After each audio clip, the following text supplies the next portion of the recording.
Welcome to life. A church of love, faith, and commitment. Welcome to life. A church of love, faith, and commitment. Welcome to life. A church of love, faith, and commitment. Welcome to life.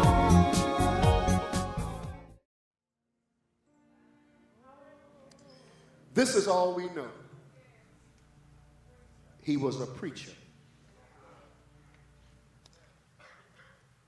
This is all we know. He lived in the 7th century before Christ.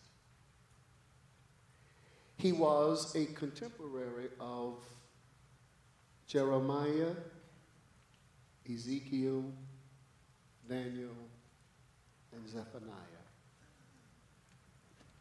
His name means one who embraces. His name is Habakkuks. No, that's really his name. Habakkuk. The story is told about two men. One asked another his first name. The other said, "Your father gave you that name." He said, "Why?" He said, "Because a mother would not have done that to you." His name was Habakkuk, one who embraces. This is all we know. We know nothing else about this character. And not only do we have no information about him, there is a lingering, somewhat disturbing curiosity about his book. He stands in the line of Israel's prophets. These prophets were bold, intrepid, fierce characters who believed they had heard God's voice. And they spoke to the people. They proclaimed, they heralded God's word. They talked about God's order of things. They challenged the status quo. They stood in opposition to the way things were. They were not politically correct. They did not mince words. They did not try to find the nicest, smoothest way to say things. There was a sharp, cutting edge to the prophets of ancient Israel. And Habakkuk was one of those characters. They spoke, "Thus saith the Lord." They bore the burden of the word of God. And anyone who preaches knows exactly what that phrase means, the burden of the word of God. But that's not what Habakkuk did. So it raises the question, why is his book even in the Bible? Because Habakkuk did not speak to the people for God. This whole book is a dialogue with God about the people. It's almost a private diary. This man is talking to God, and guess what, church? He's not just talking, but he's complaining. Have you heard that phrase? How you doing? I'm all right. I won't complain. I won't complain. It won't do any good. It doesn't change anything. Well, Habakkuk was complaining. And his complaint made it into Holy Scripture. He was upset. He was disturbed. Habakkuk looked at the newspaper. Habakkuk looked at the world as it was, and it bothered him, it angered him, it infuriated him, it disturbed him. He did not like what he saw, and he took his complaint to God. Listen at the New Living Translation of his complaint. Listen at it. How long, O Lord, must I call for help? Translation, I'm calling, but you're not answering. He's complaining. Listen at him. I'm praying, but you're not answering my prayer. But you're not listening. God, you're not listening to me. Anybody here felt like God is not? There's violence. I cry, but you don't come to me. You don't come to save me. Must I forever see this sin and misery all around me? Wherever I look, I see destruction and violence. I'm surrounded by people who love to argue and fight. The law has been paralyzed and useless. And there is no justice even in the courts. Am I reading the Bible or the morning's Picayune? The wicked far outnumber the righteous, and justice is perverted with bribes and trickery. So you tell me this Bible is not relevant? This man took his complaint as he looked out on a crooked, illegal, unjust, messed up, violent world. But the thing that bothered him was a God who would not even answer him. That exacerbated the problem. Well, be careful what you pray for. Because beginning in verse 5, God did answer. God says, oh, there's trouble in the land? Well, guess what? I have some people called the Babylonians. And I'm going to raise them up. And they're going to come in and be the rod of my correction against Israel. I'm going to take a lawless, violent, brutish, brutal, heartless, vinegar-blooded people who enjoy nothing more than killing. They're heartless, they're godless. And I'm going to use them to answer your request. Habakkuk said, can we talk? Was that supposed to make me feel better? I pray for revival and renewal and restoration and cleansing, and you tell me you're going to take some people more wicked than we are and judge us? You're going to use wicked men to correct your people, though they be wicked? God says, oh yeah, don't worry, and then after I use them, I'm going to correct them too. Now, this is where Habakkuk joins us. He comes alongside you and I at this point, because if you read his book in its entirety, you will make a discovery. This man stood in God's face, and if I can use a colloquial term, he had the audacity, he had the gall to tell God off. Yes, he did. He said, look, this doesn't make sense. Now, I know you, and I know that you're God, but what you're doing doesn't make sense. I don't like it.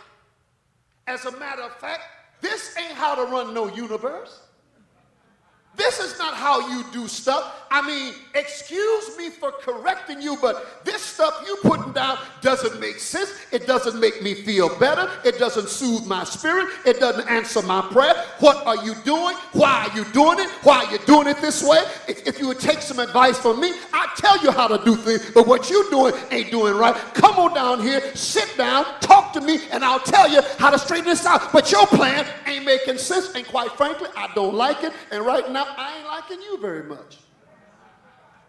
Now, this sermon is for some real people.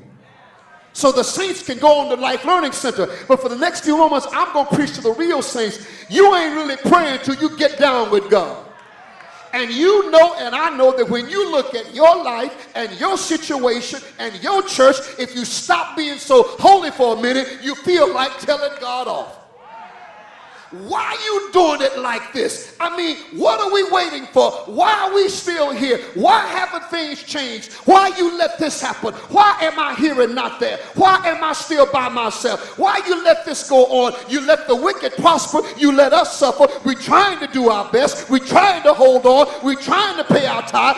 You told us last year and year before last and the year before last and the year before that you was going to make a change. First it was the open door. Then it was the way forward. Then it was the transition. Ain't nothing transition. Ain't no door opening. Ain't nothing happening. We don't see nothing. Ain't nothing breaking. We in a bind. We locked down. We locked out. Ain't nobody going to help us. Ain't nobody trying to help us. You ain't doing this right.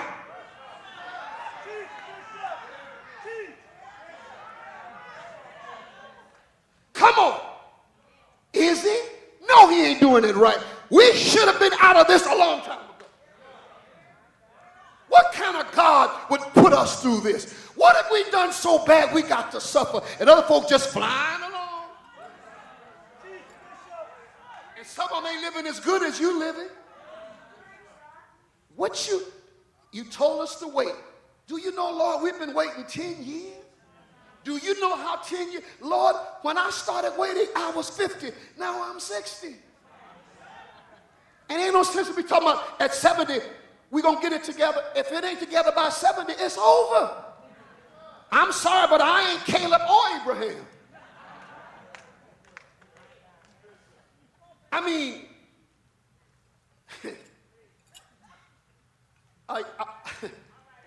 really? This is how you run the universe? This is the wisdom of an almighty God? This is how you operate? I have a complaint. I don't like it, and I don't understand it. And quite frankly, God, I'm tired of it. Oh, I used to sing that song, but I don't sing it no more. I don't feel no ways tired. That's a bold-faced lie. I'm not tired of it, but I get tired in it. If you don't get tired, you ain't been in this long enough. Don't you know you got prayers that you prayed a long time ago still haven't been answered? You're struggling, and every day you wake up, maybe this is the day, maybe this is the day, and quite frankly, you're sick and tired of being sick and tired. So, Habakkuks, funny name preacher, said, I know what I'm going to do. Since I told you all, it's your time to talk. I'm going up on my watchtower. That's the language young people of the walls that were built in ancient cities didn't have police protection. So they built walls, and on the wall would be a watchtower. And a man would stand in the watchtower to look in the distance to warn of approaching enemies or bad weather.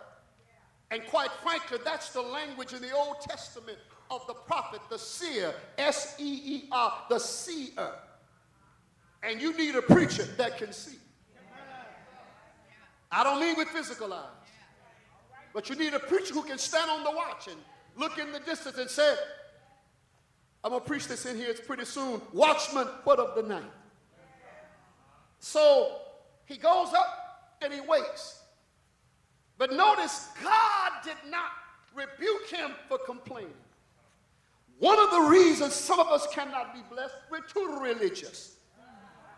We need to tell God how we really feel as if he didn't really know. God says, Habakkuk, you want to talk? Let's talk. Write the vision. Pay attention, church. That word vision in Scripture, don't get it confused. It ought to be revelation. For I know you love that scripture that says, where there is no vision, the people perish. But the Hebrew literally says, where there is no prophetic word, the people cast off restraint. So understand something. If a pastor has a vision he thought of, it's not of God. Vision in the church comes from a prophetic word, and the vision is born out of that word. So let's use the word revelation. Write the revelation. Make it plain upon tables that he that reads it may run or run with it. Well, why do you want me to write it? Well, first of all, write it for posterity. Write it so everybody now and in the future will know this is certain and it is sure. Write it as a form of encouragement. Don't just say it. Write it down so somebody can pick it up. Maybe your children, maybe your grandchildren, maybe somebody will see it. Write it as a form of encouragement. Write it so that you'll know I mean what I say, and I'll write it so you will know it does not matter to me. It matters to you, but not to me. For you see, to me, light and dark is the same. To me, all days are the same. I don't see things like you see them. I don't handle stuff like you do. I know the end from the beginning. I know who, what, when, where, and why. I know the motive behind it. I know what's over and what's under. Write it so you'll know I know what I'm doing, and just be encouraged that I am God and I've got this in control. Write it for encouragement. Here's another word. Not only write it for encouragement, look at it. Listen. For the vision or the revelation is for an appointed time. Stop right there. Write it because it's for, watch this, God's time, not yours. It's for God's time, not yours. And the appointed time means it has a set, definite time in God's calendar, but to you it may seem delayed and disappointed and detoured. No, it's not. It's happening according to God's time. Let's take it a step further. What is a chronometer? A chronometer is that thing that you have on your hand, or most of you, it's your cell phone. A chronos. What is chronos? Chronos means time. Chronos means time. Chronos means time. Right now, it's about 8:15 Central Daylight Time, which means time changes. So in the East Coast, it's 9:15. In the Mountain Time, it's 7:15. In the Pacific Time, that's kind of crazy because where you are in the world. I had to remember when I was in Africa, when I was in Europe, that what time I was calling you was 7 hours ahead. So May 17th, 8:15 Central Daylight Time. That's Chronos. That's the time we go by. The time you go to work. The time you leave a cake in the oven. The time that you bake something. The time that takes the drive from here to Baton Rouge. But that's Chronos. That's the time. But then there's Kairos. Kairos is not man's time. Kairos is God's time. Kairos says, when your time runs out, I still have time. Kairos says, I'm operating by a calendar, not influence. So I know you feel like your clock is running out, but you forget Kairos is above Chronos. Kairos says, my time is I'll do what I want to do, when I want to do it. And listen to this, and follow me now, your Chronos will not run out until your Kairos has been fulfilled. Preach, Taylor. Your days won't run out until I do everything I said. Quit bugging me about what I'm doing. I know what I'm doing. I'm a great scheduler. You can't hardly schedule the rest of your day, but I've been scheduling time in eternity. I schedule the stars in that trackless path. I schedule a universe that's 14 billion miles across. I schedule things that fly through the sky. I schedule black holes, and I schedule great stars, and I schedule the great epochs of time. I've been scheduling ever since I set time to rolling in the Garden of Eden. I set time for Abraham and Isaac and Jacob. I set time for Joshua. I set time for Solomon. I set time for David. I set time for Daniel. I set time for everything. Don't worry about what you see. I set time. I set my Kairos. I'm working when you can't see. I'm working when you sleep. I'm working. I control time. I can speed it up or I can slow it down. I can make the sun stand still or I can make the sundial move backwards. You don't know who you're fooling with. I got this. Kairos. Stop living by Chronos. Stop telling God what time it is. Listen, God is not concerned about what time it is. God is concerned about you. He controls the time. And then write the vision, because it's for an appointed time. You get that? It's for an appointed time. You didn't get that. See, the reason that you're tired is because he didn't come when you told him to. That's why you're tired. You felt like by now. Oh yeah, I just told somebody something. See, you're not tired of waiting. I'm tired of waiting on God. No, you're tired because he didn't show up yesterday like you told him to. But when you pray, stop giving God orders and just report for duty.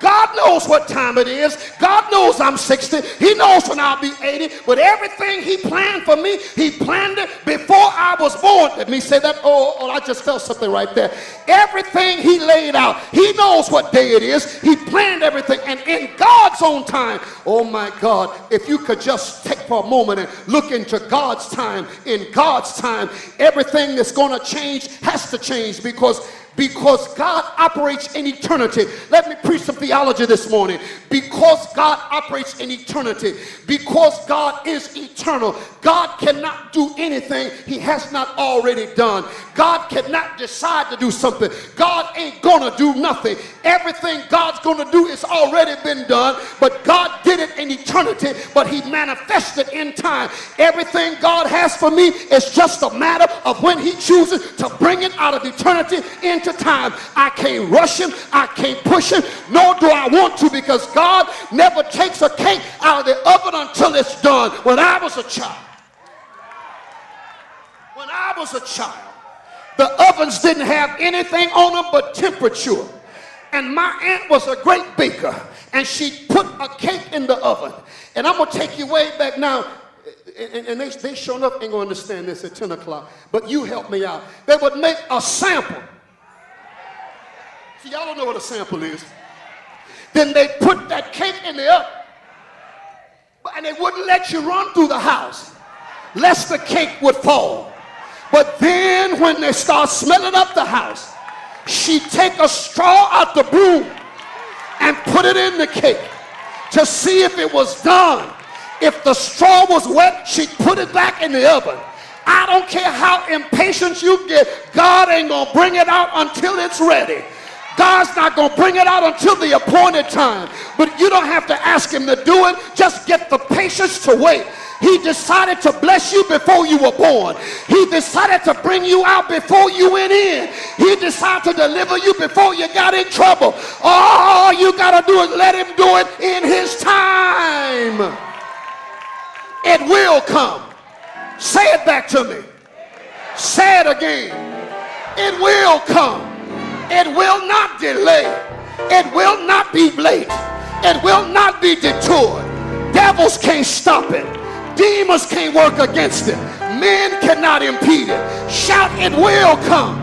As sure as I'm standing here, all the days of my appointed time, preach, Taylor, of my appointed time. There's no such thing as a day that doesn't end. There's no such thing as a road that doesn't bend. There's no such thing as a storm that doesn't stop. In God's appointed time, it will come.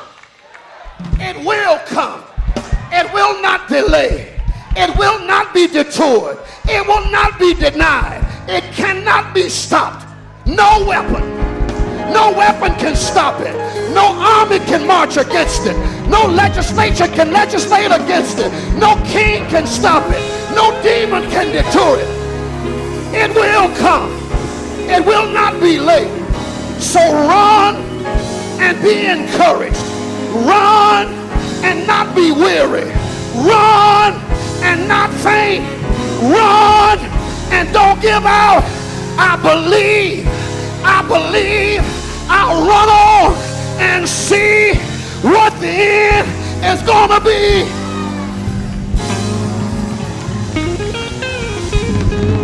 The door is open.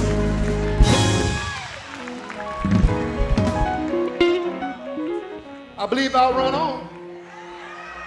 I believe I'll run on.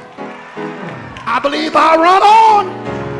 I believe I'll run on. See what the end's gonna be. Get up for a moment.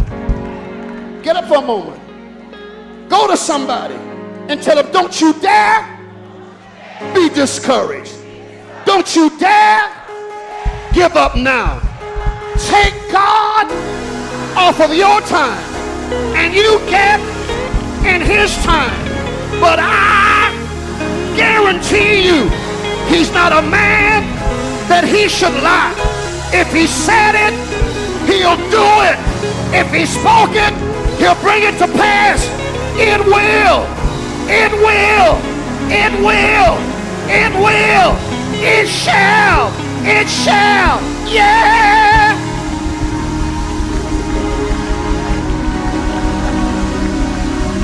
Hug somebody. Hug somebody. Hug somebody and sit down. Ah, yeah, yeah, yeah, yeah, yeah, yeah, yeah. I said it shall. The vision shall. Won't y'all sit me down? The vision shall. I feel like preaching. The vision shall. Satan, you don't know who you fooling with. Satan, I ain't no punk. Satan, I ain't gonna quit. I'm gonna stay right here. I'm gonna stay right here. I'm gonna stay right here. Let the lightning flash. Let the thunder roll. I'll stay right here. I'll stay right here till my change come. Surely, surely, surely, surely.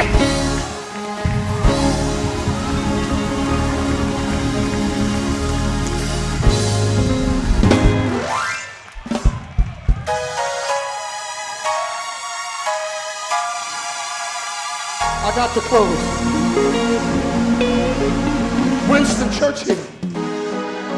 Winston Churchill was facing Nazi Germany. And Deacon Peters, he went on television and said, never, never, never, never give up. Why don't y'all sit me down? He said, we'll fight on the beach. We'll fight in the streets. We'll fight in the field. And I want to tell the devil, I ain't no quitter. I left Michigan 22 years ago to fight, and I ain't gonna quit. I'm gonna fight till ain't no strength left in my body. I'm gonna fight till ain't nothing left to fight with. I'm gonna fight. I have to lean on Boo while I'm fighting. I'll fight and have to lean on Jackson while I'm fighting.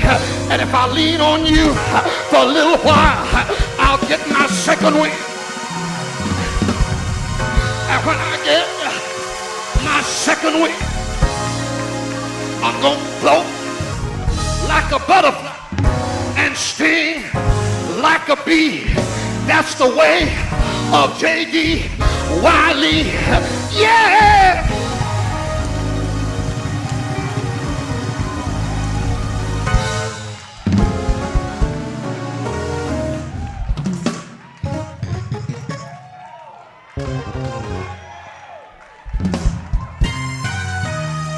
He promised. Won't y'all sit me down? He promised. He promised. Never. I don't preach this hard no more. Never.